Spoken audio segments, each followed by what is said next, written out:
Hi, I am Prasit. I am currently a postdoc at University of Notre Dame.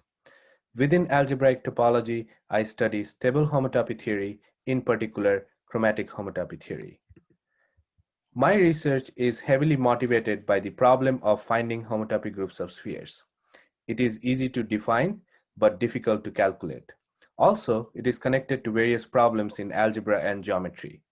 For instance, the first calculation of a non-trivial homotopy group, the third homotopy group of the two-dimensional sphere, is a consequence of the famous Hopf fibration.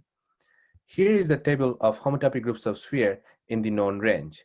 The first thing to notice is that the lower left side of the table consisting of trivial groups. This is because any continuous map from a lower dimensional sphere to a higher dimensional sphere is homotopically trivial. Next thing to notice is the group of integers along the diagonal. This is because the homotopy class of maps between spheres of same dimension is determined by its degree, which is an integer. The bold line distinguishes the stable range, which is underneath, from the unstable range. If you move along the diagonal in the stable range, you notice that the groups are the same. This is a consequence of the Freudenthal suspension theorem. The Z along the diagonal is the zeroth stable homotopy groups of sphere. The first stable homotopy group is Z mod 2, the second is also Z mod 2, and the third is Z mod 24.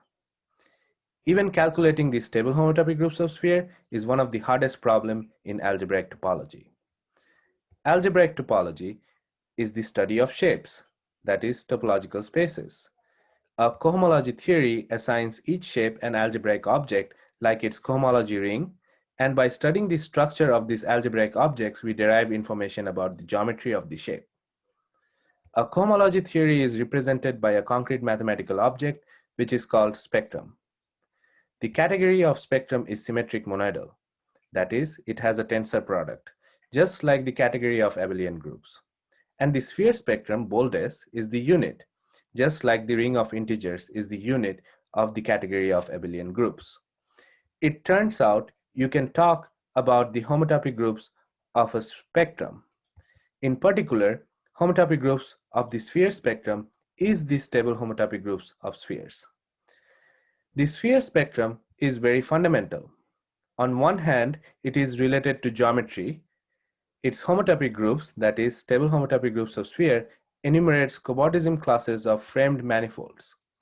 On the other hand, it is of algebraic importance. It is the algebraic K-theory of the category of finite sets.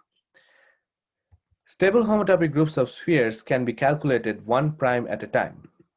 Here is a picture of the abutment of a certain atom spectral sequence. Here the prime is 2.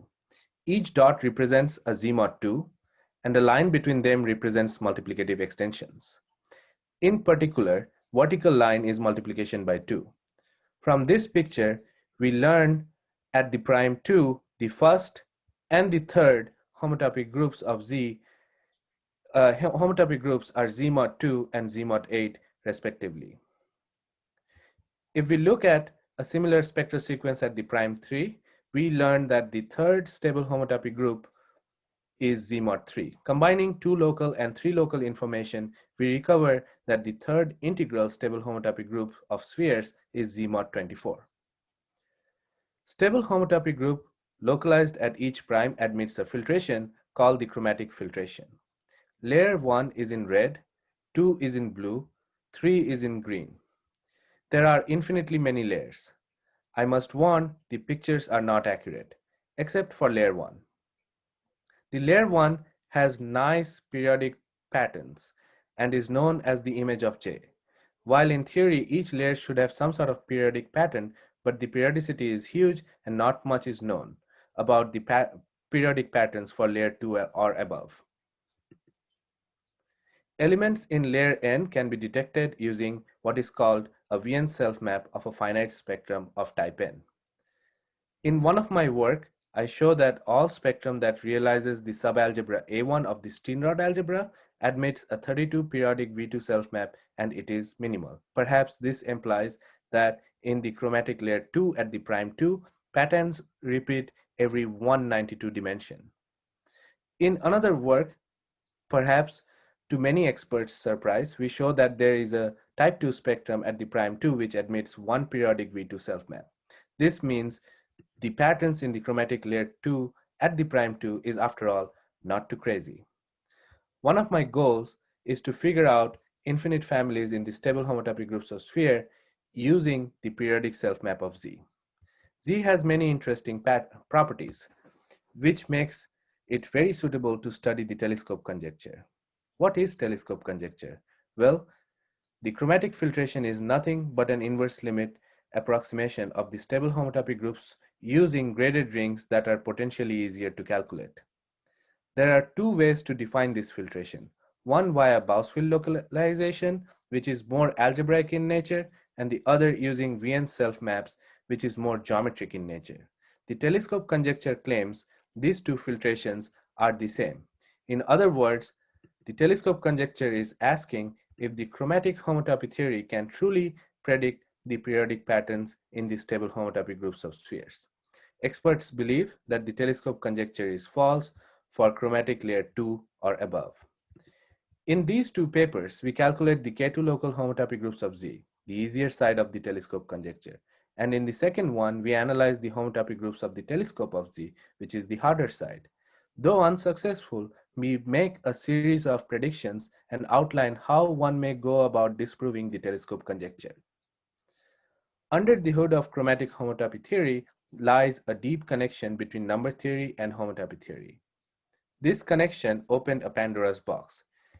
It led to the existence of many interesting families of cohomology theory, which led to new results, predictions, etc., and developed into this subject called chromatic homotopy theory. One can study many interesting geometric questions using the family of cohomology theory.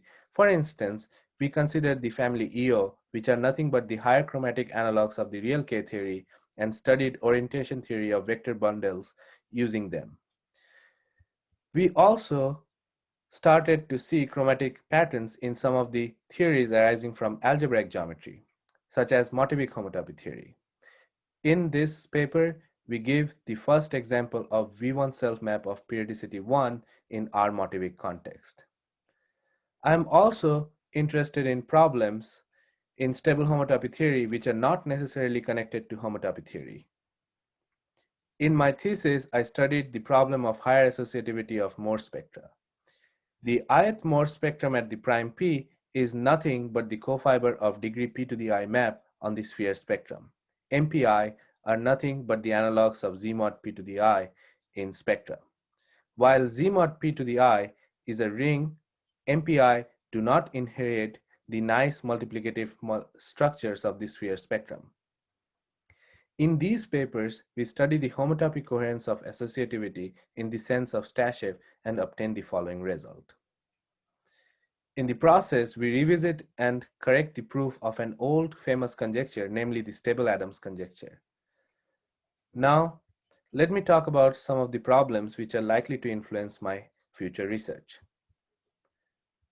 I would like to see if I can understand multiplicative structure on generalized Morse spectra and other finite complexes. I think building new interesting finite spectra, not just classical but also equivariant and motivic, is a viable way to understand stable homotopy groups of sphere. By studying its Wien self-map and its cellular structure, we can potentially obtain new information about the stable homotopy groups of sphere. Well, there are direct methods of calculating stable homotopy groups of spheres. In this paper, we use BO Adams spectral sequence to calculate stable homotopy groups of sphere up to dimension 40. We are currently studying the TMF Adams spectral sequence, which should calculate the stable homotopy groups of sphere up to dimension 60 easily. This is because the Hurewicz image of TMF is much richer than that of BO. As I explained earlier, stable homotopy groups are deeply connected to geometry, and I always have one eye on the geometric implication of new results. Currently, I am also interested in seeing how the theory of Wien self-map plays out in the modern variant of stable homotopy theory, such as motivic and equivariant stable homotopy theory. Thank you for your attention.